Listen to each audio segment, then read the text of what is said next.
Good morning, campers. Welcome to Radio Camp Half-Blood, a Percy Jackson Reeling podcast. I'm your host, Zach.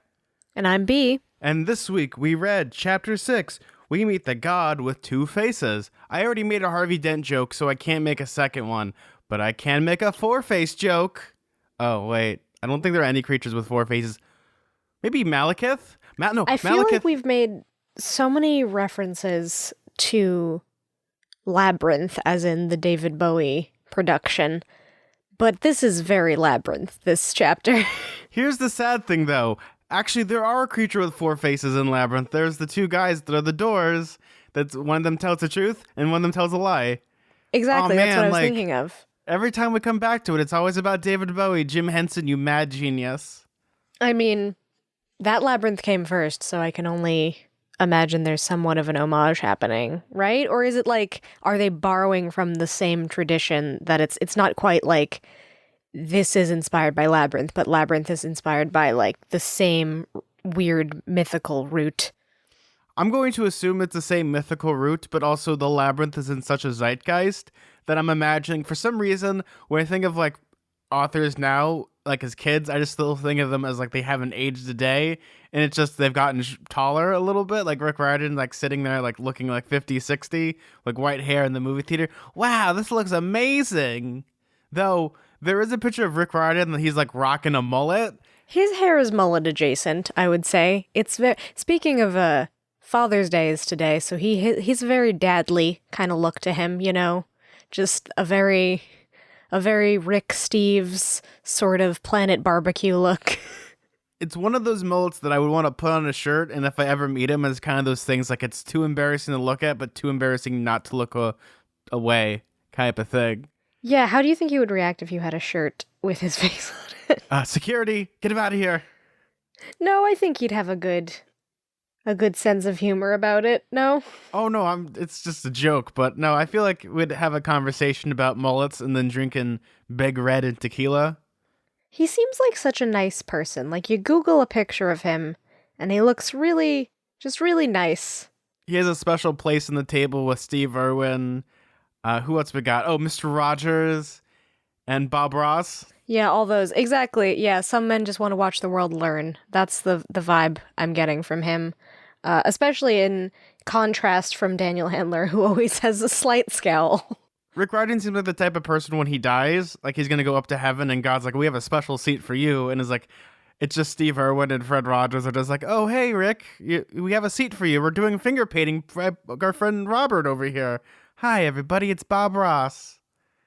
And that's how wholesome that I want to think of Rick Riordan when he dies at the age of 615. Right, of course, because he's eternal. Well, yeah, no, he ages slowly. He's like a vampire. We don't have proof that he's not a demigod. Well, no, we have no proof whatsoever. This is all alleged that he may or may not be a demigod before we get sued by Rick Riordan by claiming he's a demigod. I think he would sue if you insinuated he wasn't a demigod. He heard Jesus talk once or twice. The Percy Jackson series is just a very long, subtle confession about his true identity. I mean, there is the theory that Rita Seeker secretly is J.K. Rowling, which would make sense because Rita Seeker tells lies and doesn't understand what canon is. Oh, you mean the reporter from Harry Potter? Yes. She was banished and forced to be in the Muggle world without magic. That would be such like an insulting self-insert character. It would make sense because then she has all these embarrassing headcanons, but because she wrote the most popular book series in the world, which take place in real life, supposedly, like that's just great. That makes me like J.K. Rowling more. This is a very galaxy brain conspiracy theory. Let me just readjust my tinfoil hat. Okay. Yeah, your tinfoil hat's really a brustling against the mic there, Zach. Oh yeah, it was such a problem last week. I am so sorry, guys. But what did you think of this chapter, B? Strong Labyrinth vibes, as I've mentioned. I couldn't stop thinking about that. It felt pretty short to me. Not a lot happens. In some, I guess, like, the actual plot of what happens in it, not a lot, like, actually transpires, so that's why it feels short, but also, at the same time, it feels like a lot is happening very quickly as far as, like, moving through the labyrinth, which maybe, I don't know, is an intentional characterization of how the labyrinth is simultaneously, like feels like you've been down there forever, but also speeds up time. So that way you're like, I've only been here for 5 minutes. And then you emerge like Narnia style and everyone says you've been gone for an hour. So I don't know if that's like an intentional writing choice. The one thing I really did enjoy about this chapter is immediately they get lost in the labyrinth. It isn't like, wow, this is easy. Like in normal kids' books, they would start off like, wow, this labyrinth is a piece of cake, and like walks in and there's like traps everywhere, and like, oh, wait a second, this is gonna kill us. Like right off the bat, they get lost. Like even the rules of physics don't apply because it's like, hey, we'll stick to the left-hand side, like a very logical thing to do, and all of a sudden the wall just gives out and there's just no more left side whatsoever. I really like this selection of characters as like a quest group because their personalities are agreeable enough. Like they're all pretty friendly with each other, except for Grover and Tyson have a weird thing that I guess will be addressed at some point. But for the most part, they all get along, but they have like different ways they react to situations. Especially this specific stressful situation where like Annabeth is all about logic. She thinks she knows what she's doing because she's studied this sort of. I mean, you can only study the labyrinth so much. You could kind of understand the gist of how it exists in the world, but there's no real way to understand where you're going unless you have this magic string that they're in search of. But she's sort of like halfway winging it in a way where she is faking this confidence, like, oh, I'm using deductive reasoning. And then, of course, Percy jumping in as like this hapless, not as aware character who also has the sense of humor being like, oh, well, you're just guessing, right? That's what you mean by deductive reasoning. Like, I thought that was a very funny contrast, like all the different ways they were reacting to being underground in this spooky place. Like, even Tyson, who I guess would be the most at home because he's fine with being underground. He's not even like he's the most at home. What I love about Tyson here is that the maze is tricking them already, and he's just having a good time. Like, he's going with the flow because that's how, in theory, you should go. He's still a little spooked out, though. Well, he is still a little spooked out, but it's one of those things where it's like comedic. He's supposed to be the comedic character out of everybody. He's supposed to be the funniest.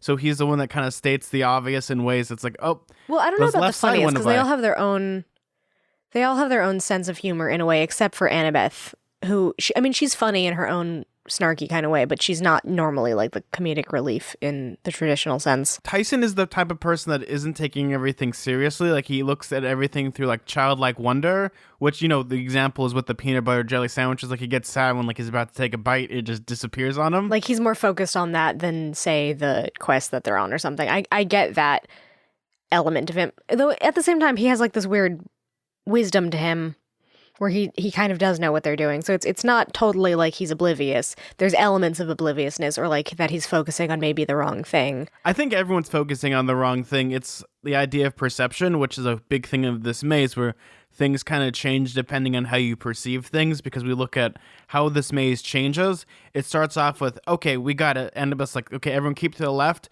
Then all of a sudden the left side goes out, and they kind of like, They keep changing things. It's like the second you try to figure one thing out, the labyrinth changes another. Like an example is when they get to the room with a bunch of like the Roman mosaic of the Greek gods, and they're like, okay, so we'll keep going this way, and they keep like getting turned around to the point where they're stuck in the Roman mosaic area. Right. There's like a few moments where Annabeth sort of seems like she's more of an expert on the situation, and she is, right, because she's studied the labyrinth and she's studied Daedalus and kind of gets the lore of what's happening, but that still doesn't really give her that much insight while actually being in it, because I mean, like you said, like she'll sort of deduce where they're going, like, oh, well, I'm picking this because of deductive reasoning. Percy calls her out saying that that's just guessing. She points in one direction, says, oh, we'll just put our hands on this wall and we won't get lost, and then immediately the whole tunnel completely rearranges itself. Like, she's functioning on like a very specific type of daughter of Athena sort of logic that doesn't leave room for the chaos and uncertainty of something like the labyrinth, which is like a funny sort of foil to her, because she's always just so by the book, like, oh, if you do A and B, then you'll get to C kind of thing. And that's not the way that this functions. So that's like an interesting, I guess, challenge for her to face. She's also doing a unique thing where she's like guessing, but also she's trying to be like as confident as possible. There's actually an episode of Star Trek that's basically like this, where Picard is like, we'll go this way. And someone's like, you have no idea where we're going. And Picard's like, yeah, well, I have to pick a direction because if we don't have some sense of like confidence or we don't know any sense of leadership, we're all going to break down and we're going to be like our chickens with our heads cut off type of situation. That's definitely what Annabeth is doing in this chapter. She's playing that role, even if she's not necessarily actually certain. And then, of course, Grover, like I was going to say, he's just having a full-on breakdown, which is, it's interesting. The thing about Grover is, of course, he hates being underground. Like, it's his worst nightmare. He laments going into the labyrinth for several chapters before we get to this one. So he's not really on board. He just wants to find Pan. So it's like these dueling desires he has of wanting to find Pan, but really hating being there. He's got the space madness already where he's just like extremely isolated in a place that you can't figure it out. And he's like getting like the, I always think of it like either like cabin fever or it's like the type of situation where like you have like the person in a war movie who's like freaking out and someone has to like slap him to get his senses back. It's the exact same type of like freak out he's going through. Where he's like, well, why are the walls so high? Why would Pan go to such a big place like this? Oh my God, I'm going crazy. Yeah, he's just having a panic attack, basically. But I found this interaction he has with Annabeth kind of interesting because he says, are we there yet? And she says, we've been down here maybe 5 minutes. And he says, it's been longer than that. He insisted, says Grover insisted. So that's an interesting kind of thing about the temporal nature of this maze. Like, is Annabeth the one who's freaking out and not understanding the way that time works in the labyrinth? Because as we've established before, you can be down there for a long time and it feels shorter. Or is it just Grover like being so nervous that it feels like it's been a long time? Or does he have like some sort of specific extrasensory perception kind of thing where he knows that it's been longer than they think? I think it's a mixture of A and B because there are times where even I've experienced this where I've worked in theaters where you go in during the day and you forget how long you've been in there and you walk out, it's like it's night. There's some type of semblance of like, I guess, sensory deprivation where like you're in a place that there isn't any of that. Like you might think that you've been in there for a couple of minutes, but like in turn you could have been there for like 30, 40 minutes. I cannot imagine like if anyone's ever been into the situation of like solitary confinement where you're just put in pitch blackness. That is like the most horrifying, scary thing you can possibly do in life. Yeah, I think that's part of it too, for sure, because that's definitely why Grover is characterized as being so upset about everything, because he's removed from nature, and specifically like the natural patterns of nature that kind of give you a sense of where you are and what and when you are, like the sun rising and setting, the leaves, the plants around you, like everything in nature gives you a sense of time and space that this place doesn't. I mean, it has like no rhyme or reason. Even Percy says like there isn't even a logic within its chaos at all. It's they'll be walking through a modern looking tunnel and all of a sudden they'll see like Roman paintings and then they'll be back in a modern tunnel again and then they'll find like a milkman from the 40s or something. Like there's no consistency. That makes for a more scary story when you have like, you're cut off from everybody. This is why I like stories where like almost the problem though with like modern storytelling is you can solve everything with the cell phone because you pretty much have like a computer. Yeah, the cell phone and everything. Well, that's why most horror movies now have to like eliminate the cell phone somehow or get people away from civilization. There has to be more work up front to kind of isolate a person because we are so connected now. And that's kind of like one of the reasons why we have a lot of movies that are resurging from the 80s or the 90s because cell phones aren't really a factor. It's easier to go back in time to tell a story than it is to, go forward in time. Right. I mean, that's probably why Stranger Things is so popular. Well, that might be one reason, but also the reason is like most of like the people from the 80s that grew up in the 80s are finally gotten nostalgic enough. Well, it's nostalgia too, yeah. But I'm just saying, like, there was a reason why those stories felt different and were successful at what they do in a way that, like, if you set Stranger Things now, it would not be the same thing at all. It just wouldn't have the same feeling to it. It has like a different type of charm to it, especially when it comes to like Percy Jackson. It has a different type of charm to a lot of people. I guarantee you, if you wrote the story, like even like right now, people would be so bored of it. Like I think Percy Jackson came out in the right time, about 2005, 2006, where technology hasn't like engulfed us because social media was just barely starting out. Well, especially kids, right? The people reading it didn't have cell phones necessarily. If they did, they were like not something they used all the time, maybe. Or, I mean, it wasn't like as ubiquitous as like you see 6-year-olds now with like iPads and stuff like that. Not to be all get off my lawn about it. I'm not saying that's necessarily a bad thing, but it's just a different experience of childhood as far as like being connected to the outside world and all that stuff. Not to say that like it wouldn't be really easy to get rid of that anyway in something like the Labyrinth, like, oh, you just go down there and you don't have service anymore. Like, I've gone through a man-made tunnel and I don't have cell service anymore. Never mind, like, some mystical tunnel made by Daedalus to confuse people. Like, you know what I'm saying? That's not... Everything here is kind of like a catch-22 because, yes, we do have... The great thing about Percy Jackson is both modern but also set in the past because it has this unique twist to it. But here in the Labyrinth, it has this even more weird thing where it's ancient and more ancient because we're now dealing with, like, the Romans, because there's sections of the maze that are like Roman themed and different civilizations. Like, for all we know, there's like a castle, like a medieval castle with like a medieval knight guarding the Holy Grail, for all we know, down here. And that's kind of the cool thing about this is like people, like they even say in this chapter, because as they're wandering around, they see the milkman, and people just like wander down here and just straight up die of like hunger. And that's like even scarier if you think about it. Yeah, that's so creepy. Is if a person was to just find this and go, oh, what's this tunnel? Thinking it's like a creepy tunnel, but not like, you know, designed to confuse monsters and gods, you know? Creepy tunnel, creepy, creepy, creepy tunnel. I always think of the episode of like The Last Airbender about the secret tunnel when I think of Battle Labyrinth. It's almost the same type of like mythology. Like, in that episode, pretty much Aang, Katara, Sokka, Toph are, like, stuck in a secret tunnel, which is always changing because there's these gigantic moles. And that's cool. Like, I love when you have things that you have to defy logic by pretty much working within the whims of the system, like here. And even when we get to, I think the big thing about this is that it kind of shows that Annabeth can't make decisions, because in this chapter, she can't make a decision to save her life. And she's postponed her terrible decision to save her life, pretty much.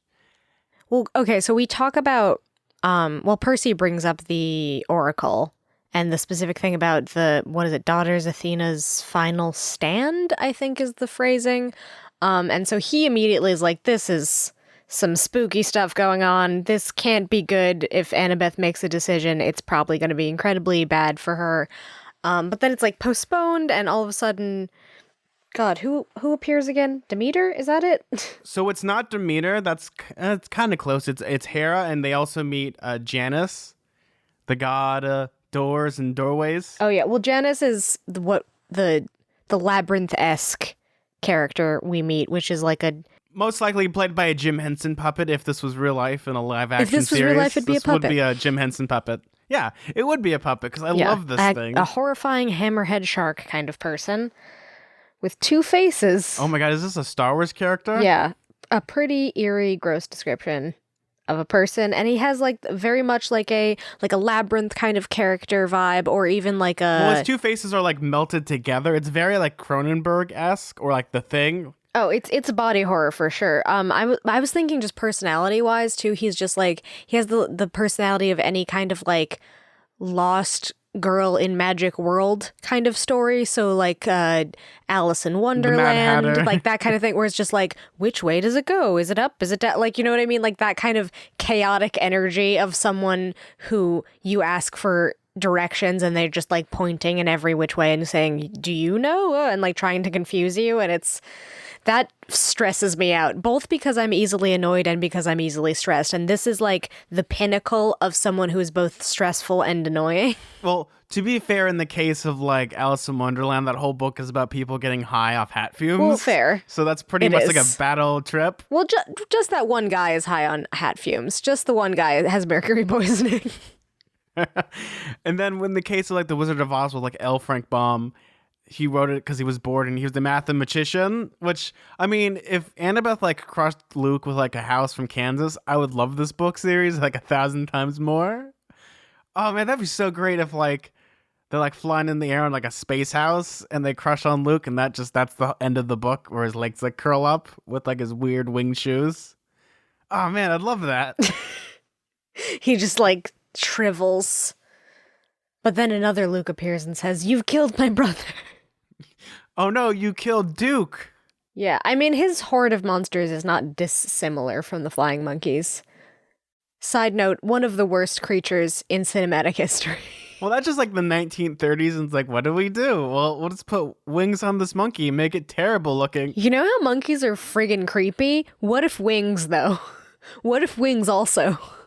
So moving on from like the Wizard of Oz and all these mystical places, because as much as I want Luke to die underneath like a house in Kansas, we can't get that wish because we're stuck in this labyrinth. I do like the setup of how the labyrinth works, where it changes like masonry when they get into the huge antechamber, and it pretty much is like the gigantic Roman picture, and Percy like looks at it and kind of like it goes ugh, because everything's wrong about it, because it's from the perception of like the Romans, where the Romans were like weirdos. Right, so they don't perceive the Greek gods correctly, because he's like, I've met the Greek gods, and the nose isn't quite right on Hermes, and of course Dionysus isn't that handsome, which, wow, way to throw shade to Mr. D.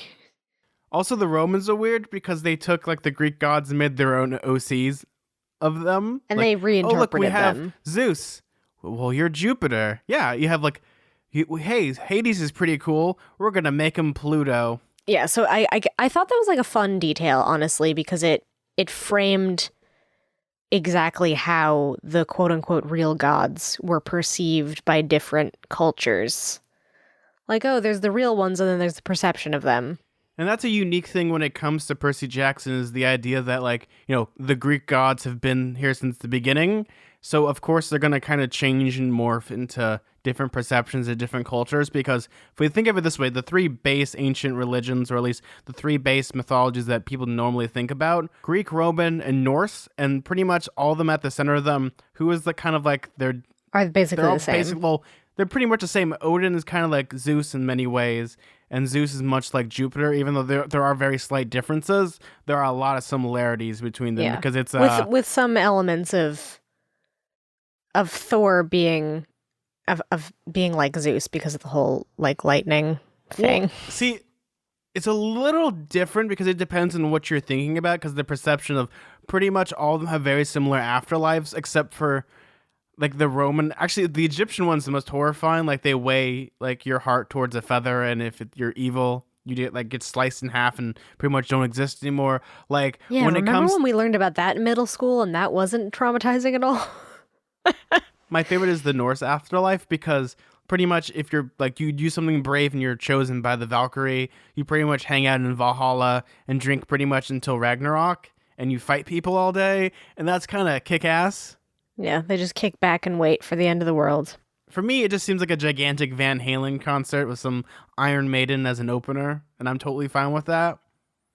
Now we're like getting really sidetracked. I'm so sorry, listeners. Well, like Percy has a conversation about this actually with Annabeth, because he's confused as to why Roman stuff is there, because they are, again, in America. Well, as far as they know. Again, it's such a confusing place, but it must be in America according to the whole logic of society moves westward, and so does the Greek Empire. It's a complicated thing.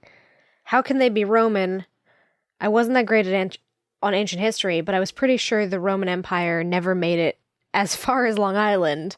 The labyrinth is a patchwork, Annabeth said. I told you, it's always expanding, adding pieces. It's the only work of architecture that grows by itself. I like this element of the labyrinth, too, that it has this sort of organic quality to it, that you can't really trust it to ever be in the same place twice, because it's always growing and expanding and absorbing things, and it somehow has Roman parts to it, despite the fact that it's under America. We're not even going to mention that it's actually like alive, because even Grover says, wait, it's alive, and all of a sudden like the labyrinth kind of growls. Like it actually has like a thinking entity within it, or the entity formerly known as the labyrinth.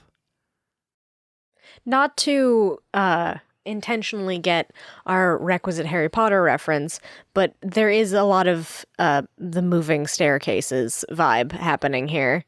B, there's an even nerdier thing. There actually is a labyrinth in Harry Potter. In the fourth book, the third challenge is a labyrinth that comes to life. Goblet of Fire, right? I do like when they come back to like this huge room, and this is where Janice is. I just want to keep calling him Janet. Janice sounds like he's a receptionist. Well, Janet makes sense because the way they talk about Hera later, I kept thinking of her like a Karen, like she has like the mom haircut for some weird reason. It's like, true. oh no, it's Karen and Janet. Yeah, Janice. I guess it's Janice. It just sounds too much like Janet, which just is like such a mom name. So if I say Janet, I'm actually meaning Janice. I apologize, but it's so similar that you can understand like where it happens from. This is just a disclaimer because I know what's gonna happen. But I do like when they actually get to just the two doors, and we have Janice, who pretty much is the equivalent of the gatekeeper in Labyrinth, where he's like, one of us tells the truth, the other one tells lies. Pretty much pick door number 1, there's certain death. If you pick door number 2, might not be certain death. Yeah, it's a confusing riddle situation, which I hate that stuff. I don't know if I've made this clear enough, but the Labyrinth is truly my worst nightmare. It's claustrophobic, there is no sign of sunshine, you don't know where you're going, there's annoying little characters who are trying to confuse you and also are just being irritating. B, we're not talking about Oz the Great and Powerful. We're talking about the Labyrinth. Oh, wait, we're still talking about a Labyrinth. Same diff, exactly. It's the same thing. It's tale as old as time. Headstrong girl trying to make her way home.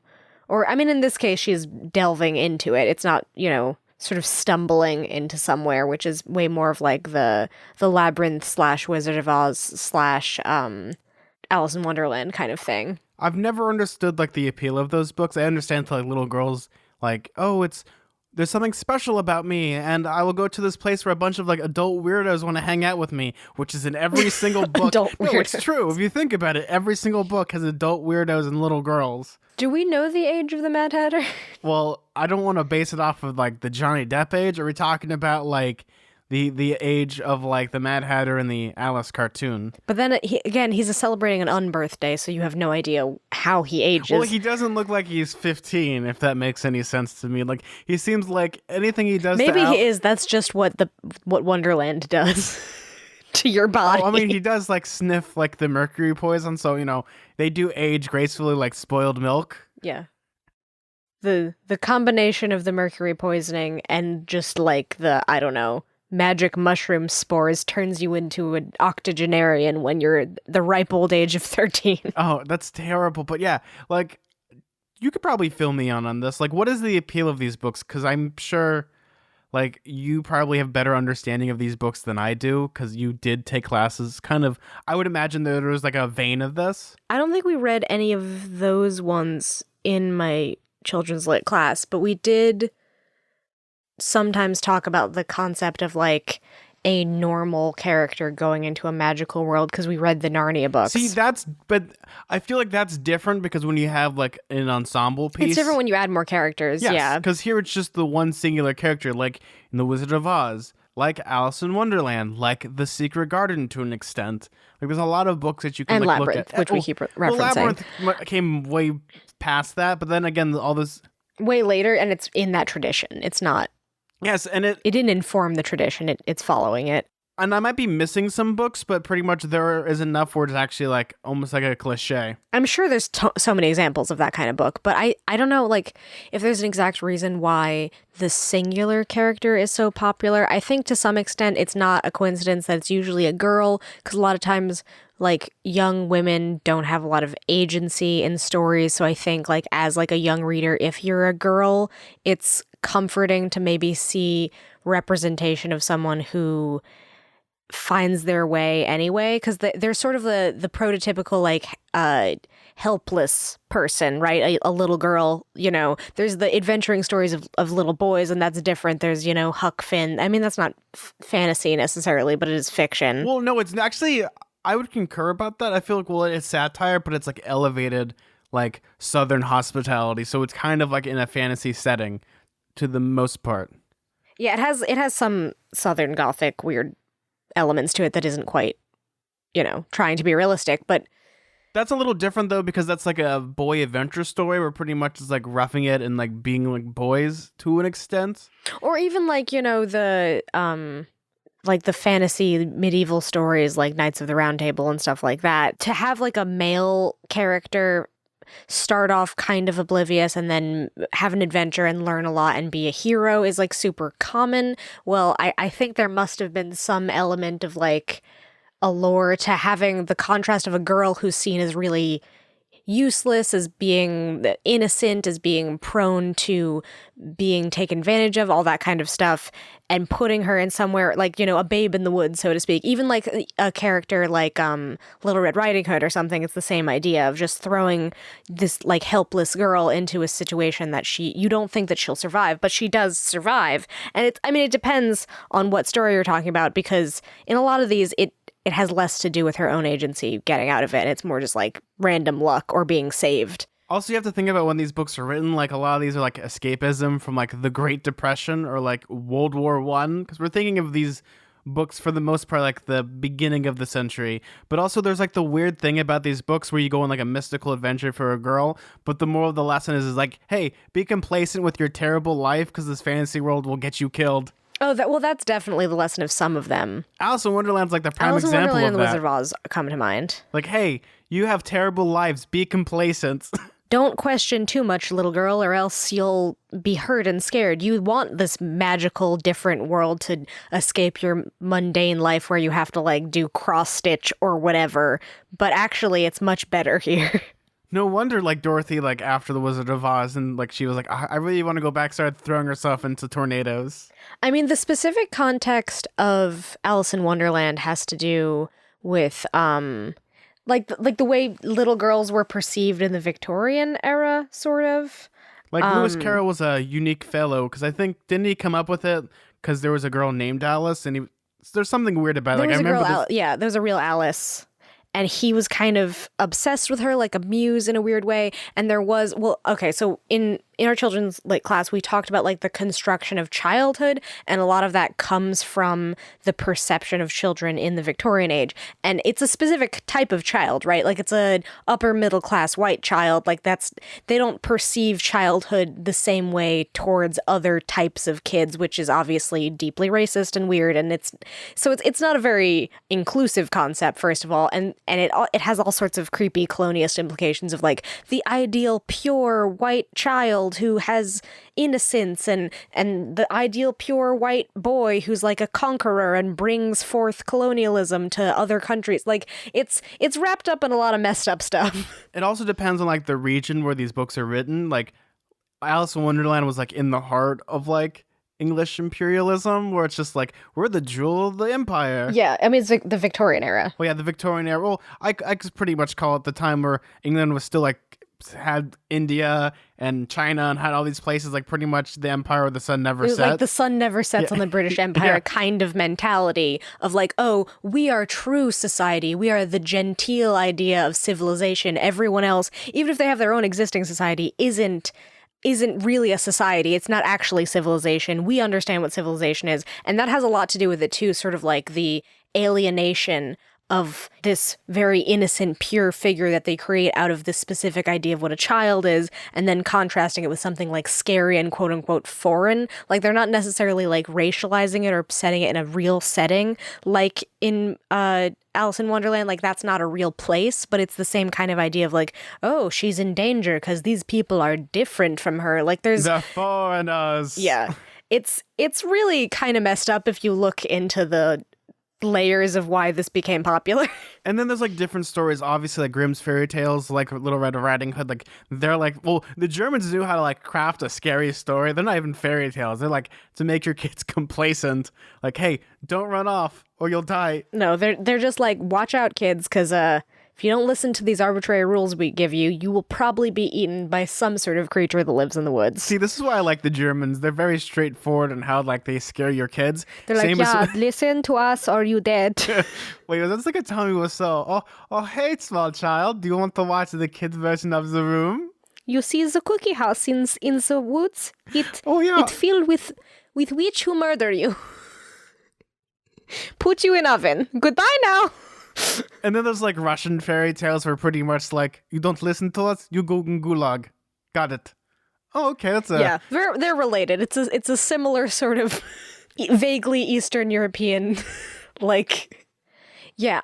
Anyway, to your point about why those stories are popular, I think it started as a pretty messed up concept of childhood mixed with like a touch of misogyny having to do with how innocent and pure girls are, and that raised the stakes in a type of situation that seems like foreign and dangerous. And that, I mean, I do think to some extent that's what this book is drawing from a little bit, but there's so much more to it that is more complicated. She has friends with her.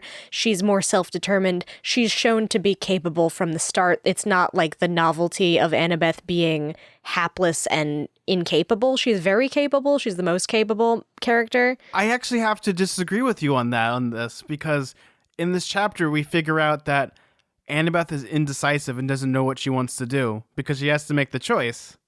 It's the kind of opposite story, because it's not like an innocent character who learns to figure her way around, which is, I mean, to some extent, Labyrinth, Alice in Wonderland, she just kind of finds her way. It figures out. Well, no, she wakes up, she almost dies, she just wakes and up. she has a so midlife that's not, crisis. I mean, that's doesn't quite count. But for the most part, you're hoping that it starts from a presumed innocent, hopeless person to someone who learns the logic of the complicated place that she's in and then finds a way out, whether that's through the help of other people or whatever. It varies. But in this case, she goes in somewhat confident. She thinks that she knows a lot about these different things, and then she's not confident, because that's like a specific lesson she probably needs to learn about hubris, which I think it changes a lot of what this story is. She's not an innocent, prototypical angelic child. She's like a very strong female character who's very self-determined, very smart,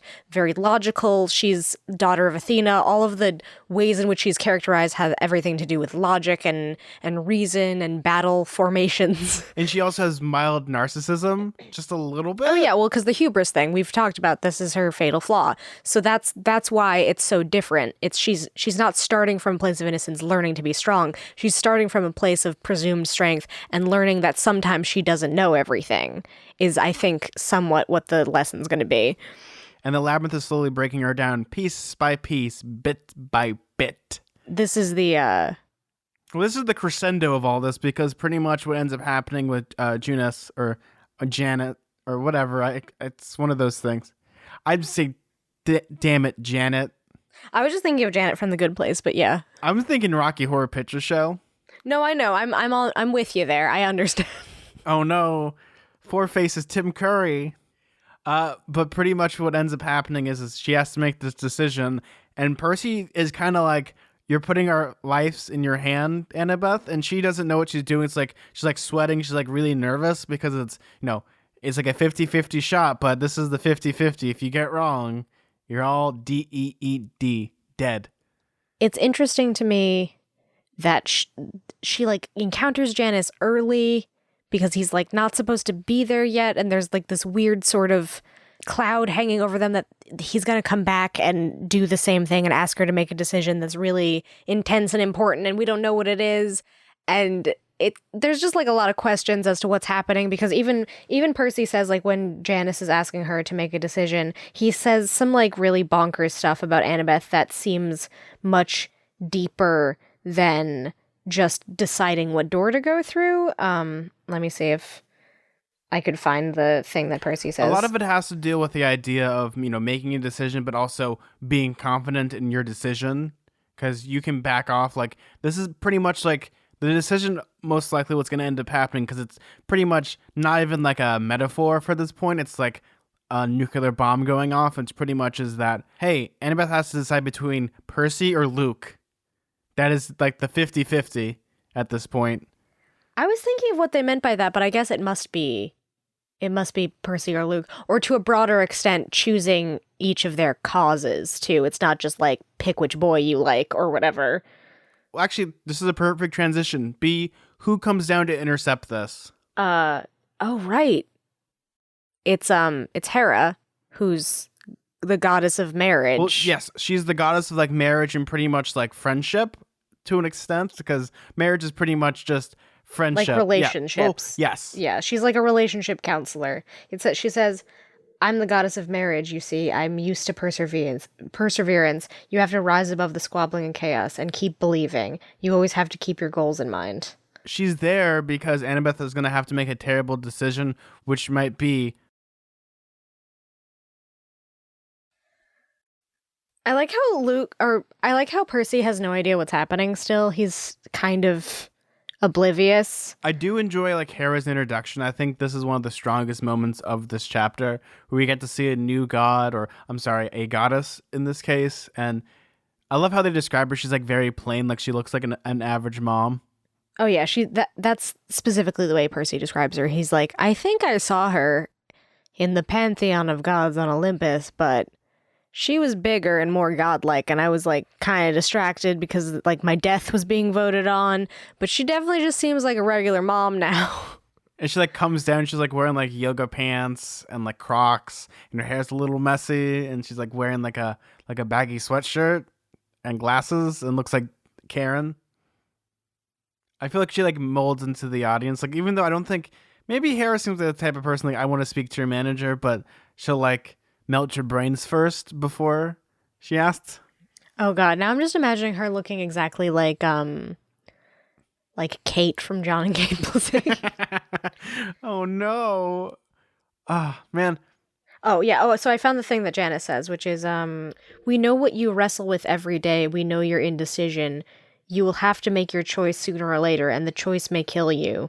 I didn't know what they were talking about, and it sounded like it was more than a choice between doors. Yeah, see, it's pretty much like obvious what's going to be happening. She's gonna have to make a fatal choice, where it be either it's like Percy or Luke, or she has to make a decision, kind of like getting the Holy Grail or like saving your life type of situation, where it's like this is what I came for. Like she has like a Yeah, it's Percy or Luke, and also what they represent for sure. Because there's a lot of fraught stuff in picking between them. It's not just like which boy do you want to date. It's like which boy do you want to fight alongside in this specific cause of good and evil, featuring gods and titans and stuff. Like it could be like the fatal choice. It's like like Luke's underneath like a boulder, and like the labyrinth is like crumbling down, and sliding away is like the string which they need for their quest, or even it could be like between Luke and Pan, like one of those weird situations where she has to make a decision. Does she want to save the man that she loves,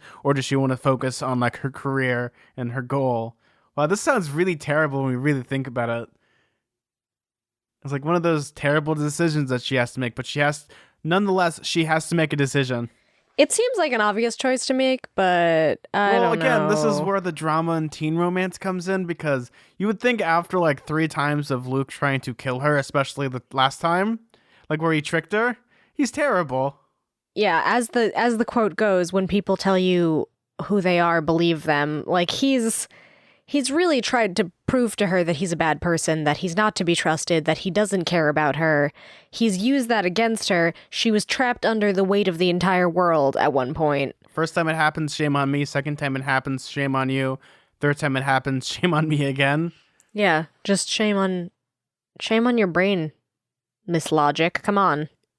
At that point, she should just like cut all ties with Luke. Like, I don't understand. Again, I don't understand the appeal of like the bad boy aesthetic. And we've talked about last episode about people are just weird when it comes to that type of stuff. Not just like fans, but like characters in books where you see people that are like literally evil and have tried to like screw you over. But it's almost like an abusive, battered relationship. You just keep coming back to them. It's like that's not a healthy way of thinking. Yeah, it's really sad to me, and I want to be like, oh, well, she's smarter than that. But I guess that's kind of the point. Like, you can be a smart person, but fall prey to kind of abusive tactics, or believe in the good in someone to a fault and trust them even after they've shown that they're not trustworthy. Like, that's a true to life trait that people have, even if they are seemingly smart in other ways or seemingly understanding of relationships outside of themselves. But that's a flaw that Annabeth has, is she's thinking of the old Luke and not the current Luke. So to us, it seems obvious, but we don't have the nostalgia or the attachment to Luke that she has. No matter how much we learn about her backstory, we haven't lived it the way she has. Once again, I want a house to fall on him from Kansas. Yeah, I mean, yeah, it seems easy to us. I understand it's not to her. It's still very frustrating because I don't think I would have that like implicit trust in anybody, never mind somebody who's done as many terrible things as he does. We're also dealing with this as adults. Like, we understand, like, oh, we've been burnt by people before. Yeah, and she's a kid, right? I have to remember, teens make bad choices. Not all teens, for sure, but we remember when we were 15, you're not thinking correctly. I'm trying to remember the Simpsons quote. There's an episode with, like, Homer Palooza, I think it's, where they go and Homer joins Sonic Youth for some good reason, or he does, like, an act in something, and pretty much there's a line where it's like, making depressing music for kids is like shooting fish in a barrel, because all they want to be is depressed. It's true. It's true. Yeah. I mean, I was talking about this with Sarah yesterday about how maybe the worst time to meet someone is when they're like 15, because you're old enough to have like too many responsibilities, but you're not quite an adult yet, so you don't have like the same amount of agency. Like, being a normal person that age is really rough, and like deciding who you want to be friends with is really difficult. Never mind the added sort of weighty stakes of being a demigod who decides like the fate of the world, basically. It's a lot to handle. Yeah, when the fate of the world is like on top of your shoulders, you might have some problems, especially with Annabeth. I mean, she's a great character, but what makes her great is that she has all these flaws that we scream at, and that does make a good person.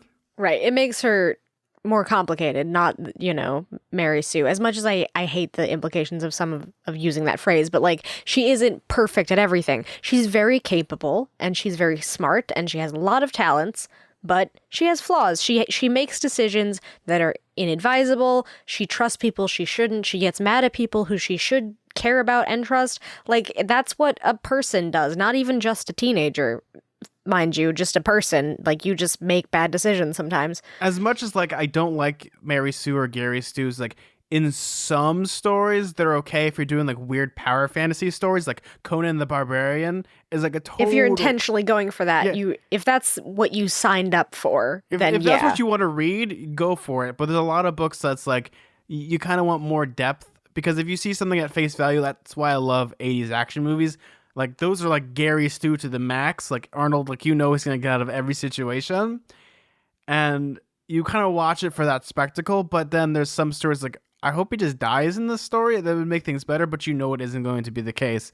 Whereas here... Yeah, if you're watching or consuming media that the express purpose of it is to kind of give you like the power fantasy of someone who's great at everything and they can't be stopped, then that's super great for you.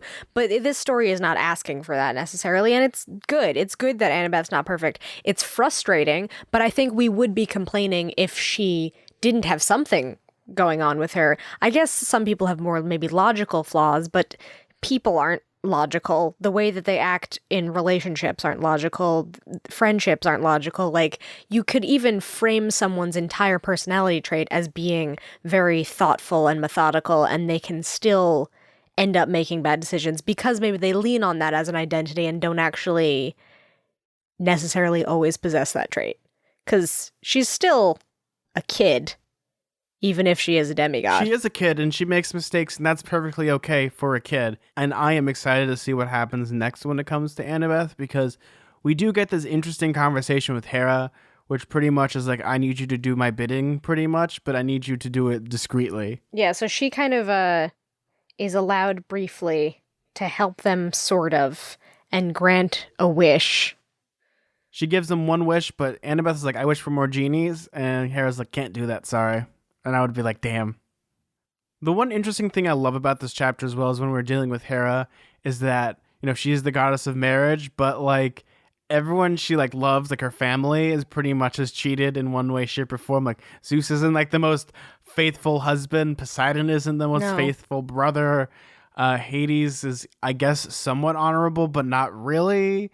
And it's actually kind of funny when you think about it. Like, it must be like numbing to think for Hera's sake. It's like, I love how Percy immediately is the dum-dum and is like, yeah, like the time when Zeus had Talia, remember her? And she's like, uh-huh, I do. Why'd you bring that up? That's when like the klaxon alarms go off, boop, boop, boop, boop, boop. And then she says something that like kind of like took me out of the story for 2 seconds. And I'm going to read it right now because she pretty much, I'll read it right now. And it's the most adult I think Percy Jackson ever gets at this point in time. Percy Jackson, isn't it? One of Poseidon's ... children. I got the feeling she was thinking of another word besides children. Oh yeah, there's another word for that, huh? She pretty much called him a base-born son, if I want to use a nicer way of saying it. Yeah, she called him a Jon Snow. Oh no! B, you know nothing. Just with her Well- eyes, though. She didn't say it, but she thought it.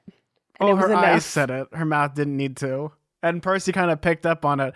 Which, if you think about it, it's like, I never really thought of that. And that's the saddest thing about the series. It's like, oh my god. That's what most of these kids are. Yeah, Huh? this is what most of these kids are. Like the illegitimate children. But also the terrible thing about this is that, like, in like a non-PG world, that's what they would be called. Oh, for sure. In like a different fantasy world. That's the exact thing they would be called. For the children listening, this is nothing. Don't ask your parents. Well, they've heard harder stuff, but we would say it, but I want to keep our non-explicit tag. It is implied in the text. We can mention it if it's implied in the text. It's implied in the text, yes. And that's a good thing that even, like, Rick Riordan's like, I'm sure the publisher's like, oh no, Rick, you can't say that. But it's historically accurate. But I can hint towards it. I do like the interaction that they have. And do you like Hera B? I think she's interesting. I do get the strong PTA mom vibes that you mentioned. He does say that he is reminded of a mom, so there's that. And she also just immediately offers them snacks in sort of a strange passive-aggressive way where she's like, here's a bunch of snacks, gonna tell you how you can help me, and then I'm gonna be like, oh, I'll grant you a wish. Then like it's like the most not fulfilled wish ever, and then she disappears and the sandwich is gone. See, this is where I was getting the flashbacks, like Turkish Delight and the White Witch. Oh yeah, there's some White Witch happening. I'm getting a sliver of White Witch for sure. Tilda Swinton, what are you doing here? And the part of Hera will be played by Tilda Swinton. I mean, she could probably pull it off. She could pull off most roles. Oh yeah, she does pull off most roles. Yeah, remember when she played like a billion-year-old person in Grand Budapest Hotel? Oh yeah, she played that. My favorite was I just watched the movie The Dead Don't Die, where she plays an Irish samurai that chops up zombies. Again, that's what she is in her day job as well, just existing. Oh, that's actually like, they just filmed her like very candid like. Mm-hmm. Just a day in the life of Tilda Swinton being an Irish samurai. Have you ever seen the Twitter, actually Tilda Swinton? I have not. It's so good. We've already been sidetracked so much this episode, but I suggest to those of you out there to just find it. I don't even know if they tweet anymore, but it's so funny. It's like this really esoteric parody account of Tilda Swinton that captures her ethereal essence in a way that's so hilarious that I actually made my mom cackle in the middle of a restaurant by reading these to her. So just look it up. It's really good. And if Miss Swinton wants to come on our show and talk about like her as an actual Greek god, because I have no doubt in my head that she is not a part of the pantheon. Oh, again, not even a conspiracy theory, just fact. So if you want to come on, Miss Swinton, my agent will talk to your agent, and my agent is me. But yeah, I really do enjoy all the little nuances of this little bit of the chapter where it's like, oh, you have to meet my ugly son, Hephaestus. It's like, oh, you know, she talks to a kid like that.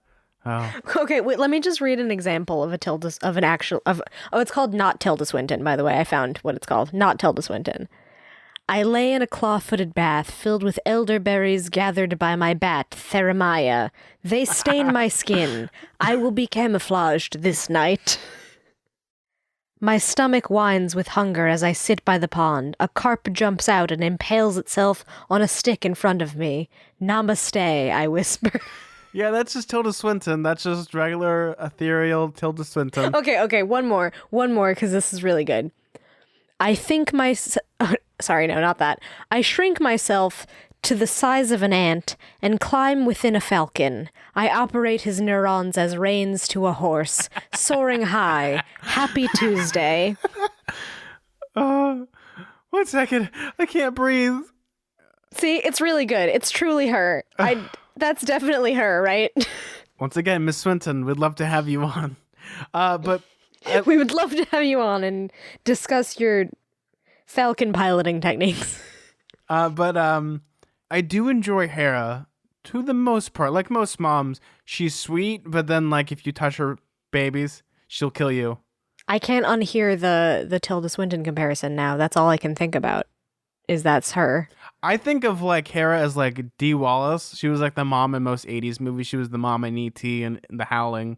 Oh yeah, I could see that too. She has a mom vibe, but like a strange ethereal vibe at the same time. Yes, so now Dee Wallace has a strange ethereal vibe. She probably hangs out with Tilda all the time. It's like a combination of that and Tilda Swinton. It's confusing. It's a confusing kind of typecast you're looking for. But I'm actually excited to see what happens next because we have the new plan of they have to go meet Hephaestus because he knows Right. more She gives about them some inside deets about the situation because it benefits her. And she is basically concerned that all of the lesser gods are going to be turned because they feel this sense of neglect. Yeah, the sense of neglect, a sense of like, what's the word I'm looking for? Like resentment because they're like lesser and they play like a smaller part in the greater universe. Maybe if you didn't use the word lesser before you use the word god, maybe that might help a little bit. Just saying as a point of reference. They're called lesser gods. I understand why they might have that perspective. That's even what Mr. D is doing right now. That's part of his quest that he's on right now, is to sort of go around to all the lesser gods and make sure they're not being turned by the other side because they could be more easily persuaded to listen to someone who might be listening to them. And I want that short story, Dionysus's Booze Cruise. Yeah, just like a little side novel about his experiences. Yeah, on his booze cruise because he makes a booze cruise. But he still can't drink alcohol, right? Like it just like magically beams out of his mouth. He doesn't have to drink alcohol. Everyone else can get boozed up and be happy and not go to like evil Nazis. And he'll just be a curmudgeon, angry about it. I went to a wine and chocolate festival yesterday, and I can't guarantee that Dionysus wasn't there. Oh, you mean old D over there? Yeah, he was there. I'm sorry to tell you that. It was the kind of place where you walk in the door, and if you did pay the ticket to have the wine, you wear a wine glass around your neck like a mule's feed bag. You just carry it around, your little lanyard of wine, and just drink all the wines. Speaking of wine flights, they have to fly away because now they have this new plan about they have to hit the dude ranch pretty much, or they have to go through a ranch of some sort. And they have to talk to Hephaestus, because he would know about Daedalus, I guess, because he's like, oh, I really respect this Daedalus, you know, he's a pretty cool inventor, dude. Hephaestus seems like the type of person who probably has a poster of Daedalus. It says, like, inventing is awesome, right next to a picture of, like, Adam Savage. Yeah. Which I just read his new book. If you haven't read Adam Savage's new book, it's really good about being creative. As long as we're making conspiracy theories, how do we know that he's not Daedalus? Well, I mean, it's possible. And you know what? That man's so wholesome that I wouldn't care if he was Daedalus. In my eyes, he blows up sharks and blows stuff up in the heart of Mythbusters. So yeah, they kind of have a slight idea of what they're doing. But also, Hera does like this very spooky answer, non-answer thing when they wish for a way through the labyrinth, which is just like, the answer was with you this whole time, which is extremely Wizard of Oz, honestly. Like, oh, click your heels together. It feels similar. Yeah, she like turns into a bubble and pops, and she doesn't be helpful until the ending when she pretty much tells good old-fashioned Dorothy, you had the power in you the entire time. Thank you for murdering my sister, and I can become the true dictator of Oz. Yeah, it's a similar sort of thing of being like, oh, you want me to help you? I will by saying, you've already been helped. Ooh, what? What does that mean? And she's gone. She poofs. And the sandwiches are gone, and she's gone, and no explanation. That is the saddest part about Percy Jackson is the sandwiches go away. And they do the comedic timing of Tyson's about to take a big old bite, and it disappears. Poor Tyson. He's so sweet. I just want him to have all the peanut butter sandwiches. It's like dust in the wind. So sad. I'm sad. B, why are you making me sad? Hera, how dare you?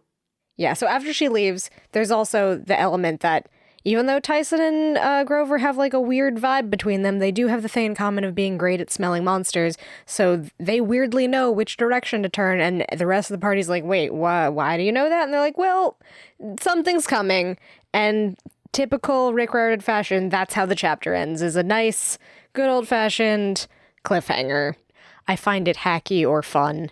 It's kind of a little bit of both. But when you end a chapter like this, it can happen, and it's like, oh, here we go again. But then again, I like R.L. Stein's way of doing like cliffhangers for each of his chapters. So I'm so used to this type of thing where it's almost like a gimmick at this point, which I'm fine with Rick Riordan doing it. But for the most part, it's his brand. Well, it is his brand, but I feel like there's much better transitions you could use other than something's coming.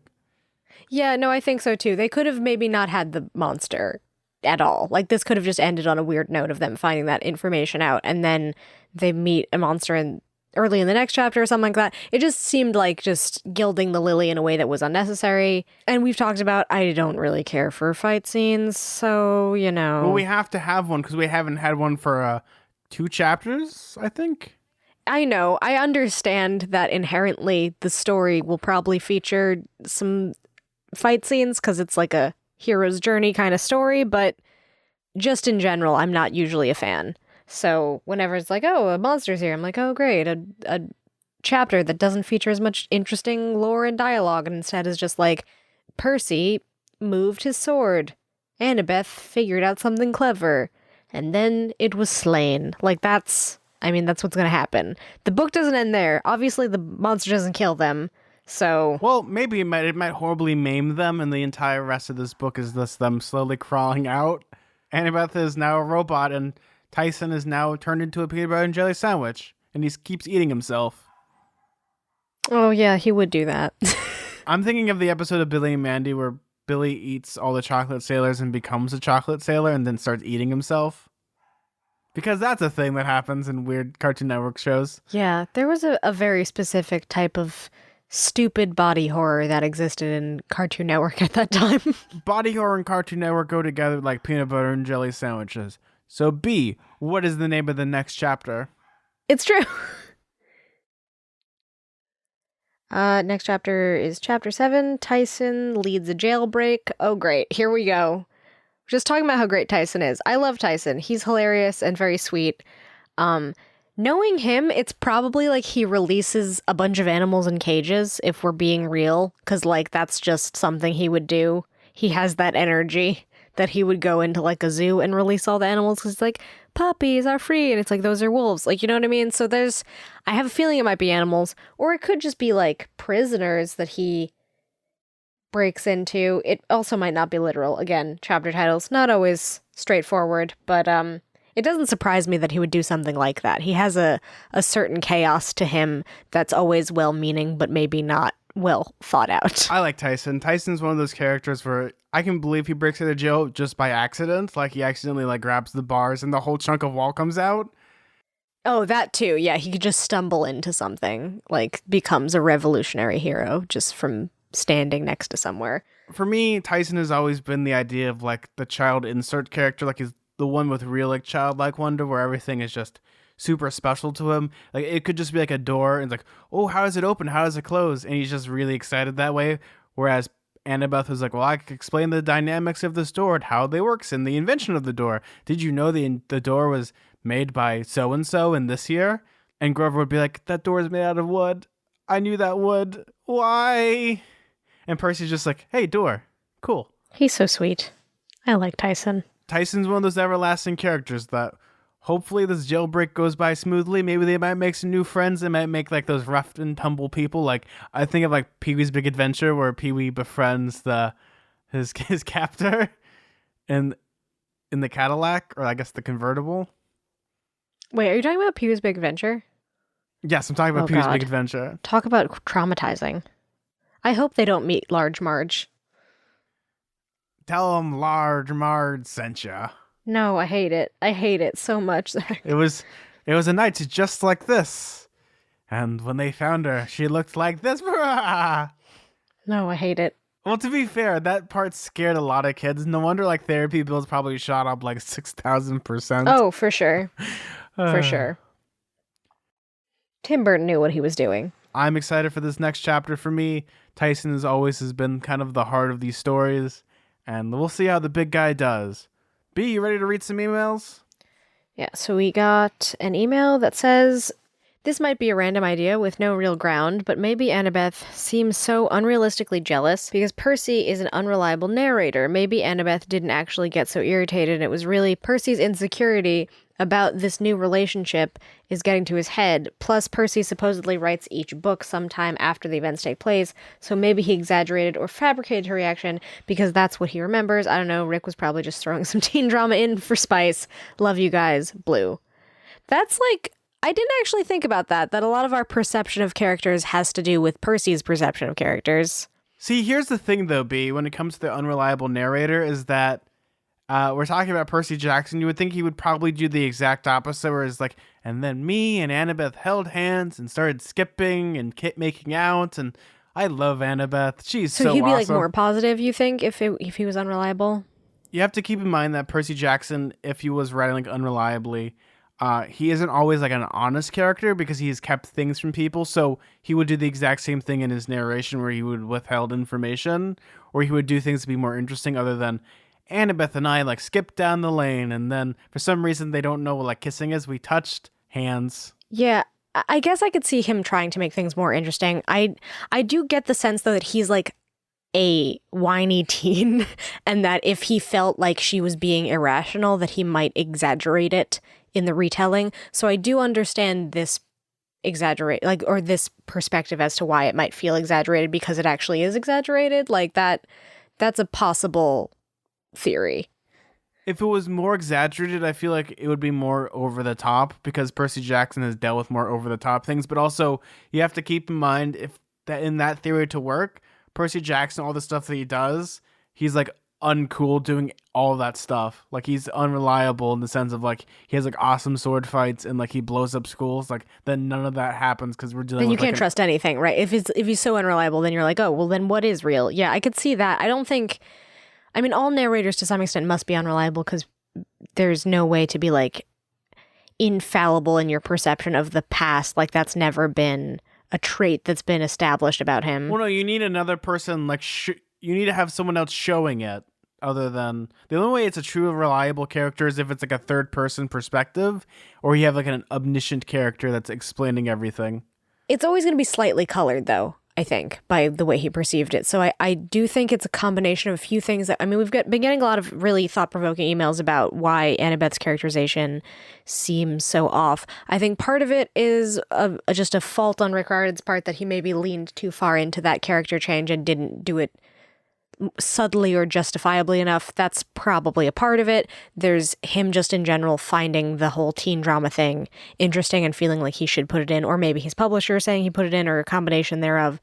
That's probably an element. There might be an element of different justifiable reasons why Annabeth might be acting irrational, which, I mean, she hasn't even been acting that irrational in the past couple chapters, so we've kind of been discussing it for a while, but she's still kind of her old self in some ways. I mean, we talked about the Luke thing. She's maybe not the best judge of character sometimes, but other than that, she's pretty consistently herself thus far in the chapters that we've been reading these past couple episodes. So it's like, I could see why she acts a certain way. I could see why maybe parts of her weirdness was exaggerated for the sense of drama. I could see why parts of her weirdness might be exaggerated because it's being told from the perspective of Percy. Like all of these things, a combination of whichever ones could justify why she was acting a little bit like odd and out there in the first two chapters of this book. Well, the first few chapters of this book are actually really weird when you think about it because they just don't feel like a real book to the most part. Like it just seems like everything's being recycled and a lot of things are being reviewed because it's like, oh, we're going back and we're explaining things. Here we go. Here's this one thing. Here's this other thing. And yeah, the two chapters are different, but if you like look at the structure of all the other Percy Jackson books, this one seems like the most, I guess, like clinical. I guess like the publisher probably fiddles with the beginning of this book a little more than the rest of the book because right now everything goes back to like the Rick Riordan-esque humor and the exciting and like the actual drama that we're so used to in Rick Riordan's books. Yeah. I think that there's probably a lot of reasons why Annabeth is that way. Like, I don't think there's maybe, because we keep getting emails and it's like, maybe it's this, maybe it's this. It's like, it's kind of like this email says, like, he's probably just put in some teen drama because he wanted to be spicy. But there's also, like, some headcanon ways in which you could justify it, or maybe actual canon ways you could justify it.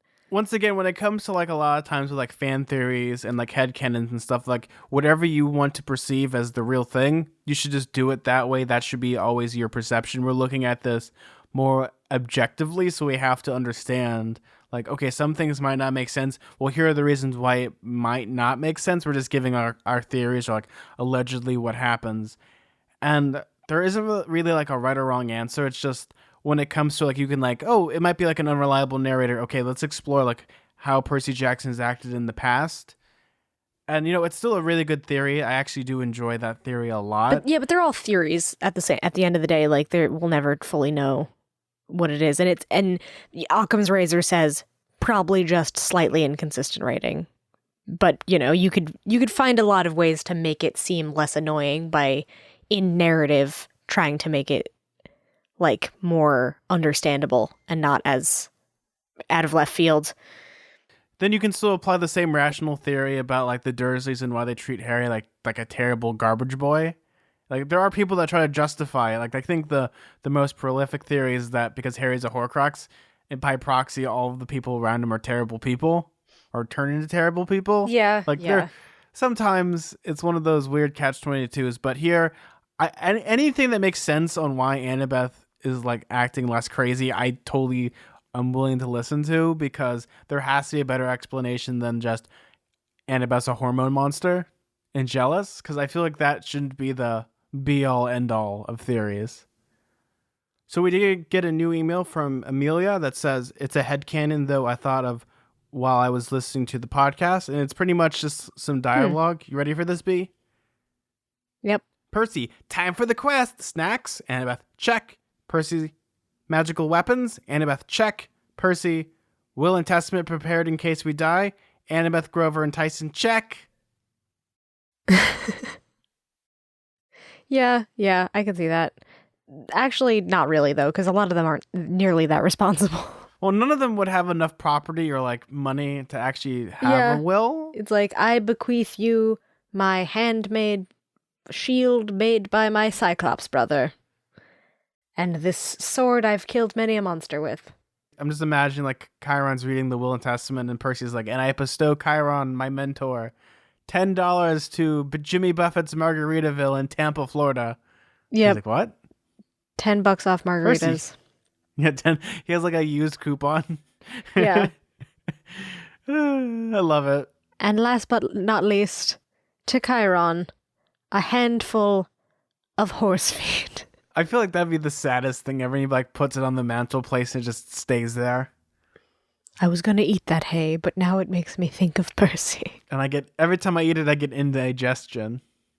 Now we're just spiraling down a really weird headcanon zone, but yeah. We're making like a BBC like drama where Chiron's like looking out of the widow's watch, waiting every day for Percy, Tyson, Grover, and Annabeth to come back from the labyrinth. Yeah, he's looking out the window of the big house, just hanging out with the Oracle. It's like Great Expectations. I have to keep everything perfect for when Percy comes home. Isn't that right, Pip? Horrifying.